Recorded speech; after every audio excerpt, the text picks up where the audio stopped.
3 দিন ধরে বৃষ্টি হওয়ার জন্য আমি কোনো রকম কাপড় কাচতে পারিনি। আজকে রোদ দিয়েছে বলে একদিনেই আমি সমস্ত কাপড় কেচে শুকিয়ে নিয়েছি। তারপর শুকাবার পর এই যে সুন্দর করে আলনাটাতে গুছিয়ে গুছিয়ে রাখছি। কিন্তু এই আলনা আমার গুছানো থাকে না, সমস্ত কিছুই আমার বড় মেয়ে নষ্ট করে দেয়। দুপুরের খাওয়া দাওয়া হয়ে যাওয়ার পর কিচেনটা একটু পরিষ্কার করে নিচ্ছি। আর দেখছো আমার বাসন এখনো পড়ে আছে, কিছুই ধোয়া হয়নি, অনেক কাজ বাড়িতে। তার জন্য এখন বলছি আমি সমস্ত কাজ সেরে মেয়েকে নিয়ে একটু দোকান যাব, কারণ ও অনেক কাঁদছিল, ওকে চিপস খাবে বলে।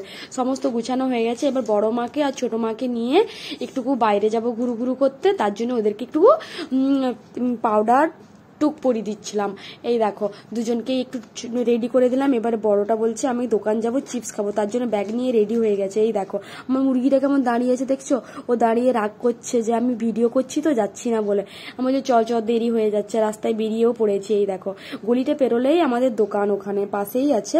এই দেখো ওইটা আমাদের বাড়ি, আর ওই পাশেই দোকানটা। দোকান থেকে ঘুরেও এসেছি। দোকান থেকে অনেক কিছুই আনা হয়েছিল, এর জন্য প্যাম্পাসটা এনেছি রাত্রে পড়বে বলে। চকলেট মকলেট সবকিছু আগেই খেয়ে ফেলেছে। Bye bye.